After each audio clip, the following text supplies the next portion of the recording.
Quando nada muda, o que fazer? Então, hoje esse é o tema do vídeo e a gente vai tratar um pouco sobre esse assunto. É quando a gente ora e parece que as nossas orações não estão passando do teto, né? É aquela frase que é muito usada, né? Que parece que o céu tá de bronze, a gente tá orando e parece que o céu tá de bronze, que Deus já não nos ama mais, nos abandonou e parece que a gente ora, continua batendo na porta e a doença não é curada, o diagnóstico não muda, a perseguição não para, o problema não muda de situação. E o que a gente faz nesse tipo de situação? Será que Deus não nos ama mais?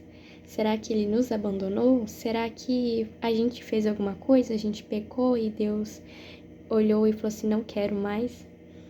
E a gente vai tratar um pouquinho sobre esse assunto. E a gente já pode começar falando sobre essas mentiras, né? Que o diabo diz quando a gente tá orando e parece que nada acontece, que Deus não ama mais a gente. Isso é mentira do diabo, porque Deus, ele continua sendo Deus, ele tem os seus atributos e um dos seus atributos é o amor e ele é bom, então... E também Deus, ele sempre está escutando a gente, que está escrito na Bíblia que Deus não está surdo para nos escutar e ele não está cego para nos enxergar. Então, Deus, ele sabe de tudo que a gente está passando desde o primeiro momento, né? Quando Daniel foi orar e ele estava muito atribulado com a visão que ele teve, né? Com a revelação que o Senhor tinha dado para ele do que ia acontecer nas coisas futuras, ele se atribulou muito e ele foi orar e ele ficou 21 dias orando.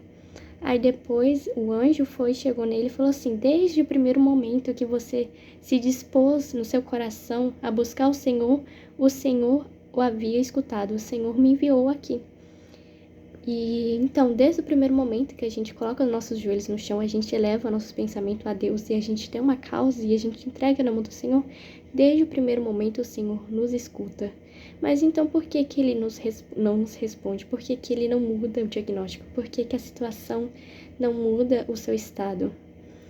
Bom, a gente pode olhar em alguns personagens da Bíblia que eles também passaram por momentos muito difíceis, que também eles buscaram e muitas vezes eles não tiveram uma resposta rápida, como José, né? José teve os seus sonhos, né? E depois foi como um escravo para seus irmãos o venderam como escravo para o Egito. Ele passou vários processos mas ele nunca deixou de confiar no Senhor. Ele sempre esteve junto a Deus. Ele nunca negou a sua fé no Senhor. Davi também, né, foi ungido a rei, mas ele era um jovem, 17 anos, se não me engano, que tem estudos, né, que tentam ver quantos mais ou menos de idade ele tinha quando ele foi para ser ungido rei, e ele tinha mais ou menos uns 17 anos, segundo os estudos que eles têm. E então ele foi se tornar rei só aos 30 anos. Jó também, ele passou por um processo muito difícil, né, que todos conhecem a história dele, que ele era um homem íntegro, de coração reto diante de Deus. E o Senhor permitiu que ele passasse por um processo muito difícil, mas ele orou e ele não negou a Deus. Então, passou por esse processo, mas no final o Senhor honrou. E quando a gente pode olhar esses personagens da Bíblia, vários outros, a gente pode aprender uma coisa com eles, que em tudo a gente deve confiar em Deus e não negar a Ele. A gente não pode, no primeiro momento de tribulação, do processo da prova, a gente não pode chegar falando assim, nossa, Deus não me ama mais, Deus faz isso, começar a murmurar, começar a falar aquilo que desagrada ao Senhor, porque você está dando voz ao diabo e não a Deus, porque quando você dá atenção a essas vozes, só mostra como você não conhece a Deus, só mostra que você está distante do Senhor, porque quando a gente tem um relacionamento de intimidade com o Senhor, a gente não se apega a essas mentiras, a gente se apega às verdades, que a palavra do Senhor diz quem Ele é e diz quem somos nós nele. Então, o primeiro passo que a gente tem que ter nesse tipo de situação é não negar a Deus e confiar que Ele tem um propósito em tudo. Confiar que Ele está com nós. Então, e o segundo é adorar o Senhor, como Davi fazia. Davi era um adorador, nossa, ele tinha o dom de estar adorando o Senhor, de estar na presença do Senhor. Ele tinha um coração segundo o coração de Deus, a palavra mesmo diz isso. E ele passou por vários momentos de tribulação até se tornar rei, mas em todos os momentos a gente nunca vê Davi falando contra o Senhor. Davi sempre se apegou a quem Deus é. Ele sempre falava da grandeza de Deus, ele sempre lembrava em seu espírito, em seu coração, quem é Deus, como Deus é grandioso, como Deus é fiel, que Deus é misericordioso, que Deus é justo, que Deus não é filho do homem para que minta, que Deus não é homem para que minta, nem filho do homem para que se arrependa. Ele sempre esteve trazendo a si quem Deus é através da palavra, através de quem Deus se revelou a ele. E ele sabia quem Deus era. E neste momento a gente não pode murmurar, a gente tem que adorá-lo, tem que lembrar de quem Deus é, que Deus é um Deus amoroso, bondoso, que ele não distribui sofrimento gratuito aos seus filhos, mas Deus, ao contrário disso, ele sente a nossa dor, ele sofre junto a nós. Como Lázaro, né?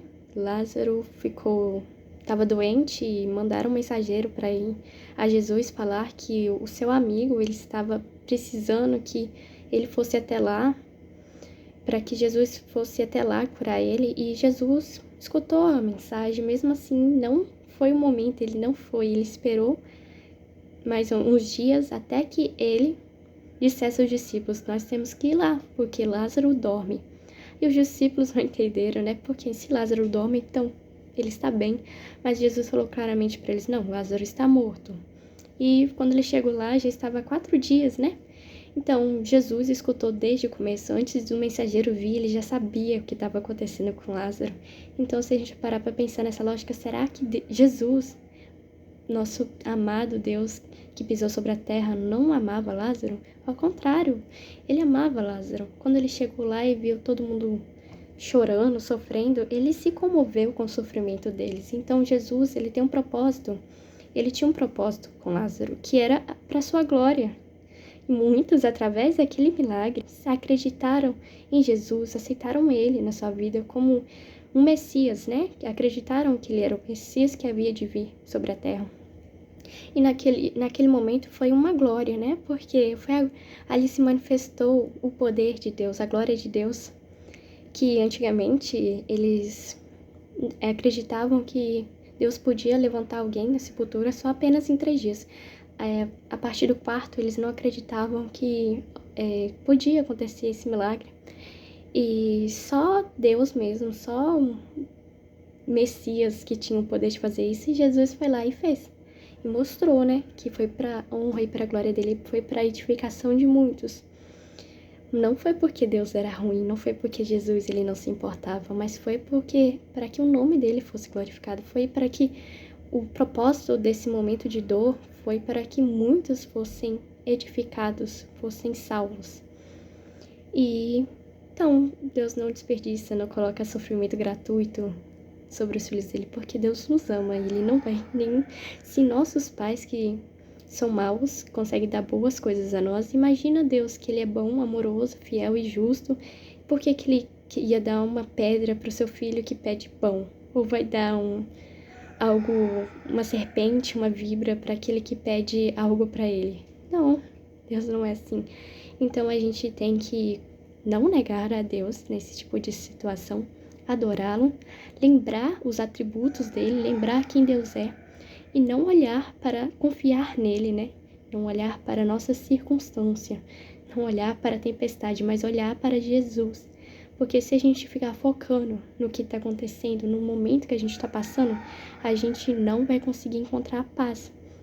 Mas se a gente colocar os nossos olhos em Jesus e confiar que Ele é um Deus soberano, que Ele tem um propósito no que a gente está passando, que Ele está no controle de tudo, a gente vai conseguir passar junto à tempestade, não cair, não se afogar. Mas se a gente colocar os nossos olhos em Jesus, nós vamos andar sobre as águas junto a Ele. Como Pedro fez naquele dia, por um breve momento, ele quis desfocar os seus olhos de Jesus e ele se afogou. Mas quando ele pediu socorro, Jesus estendeu a mão para ele e falou assim: homem de pequena fé, por que duvidaste? Então, por que que a gente duvida que Deus está conosco? Por que que a gente duvida que Jesus não está no barco? Ou se ele está no barco, independente da circunstância, Deus não está surdo para nos escutar, ele não está cego, ele viu desde que o primeiro momento que a gente se dispôs ao nosso coração em buscá-lo, ele já escutou a nossa oração. Ele está no controle de tudo, então nós devemos nos apegar a quem ele é, a quem a palavra dele diz, às verdades que ele diz sobre nós. Então, a gente tem que manter os nossos olhos fixos em Deus, em Jesus, no Espírito Santo. E outra parte que a gente deve fazer para que a gente possa passar por esse momento é confiar que a gente tem o Espírito Santo, que o Espírito Santo, Deus vivo, habita em nós e que ele nos consola e ele nos intercede por nós, que a palavra do Senhor diz que o Espírito Santo intercede por nós com gemidos inexprimíveis, que ele nos ajuda em nossas fraquezas, porque não sabemos orar como convém. Então, quando a gente está passando por esse momento de dificuldade, a gente pode se alegrar e confiar, porque o Espírito Santo, o Deus vivo, nosso Consolador, nosso amigo fiel, habita em nós e que ele está vendo o nosso momento, e que mesmo que a gente esteja passando por um momento difícil, nenhum segundo nós estamos sozinhos. Ele está com nós para nos auxiliar em nossas fraquezas, para nos ajudar, para nos guiar. Por isso a gente tem que se alegrar em Deus e confiar que tem um propósito. E é isso. E quando nada muda, o que fazer? Essas são as palavras que o Senhor ministrou no meu coração hoje.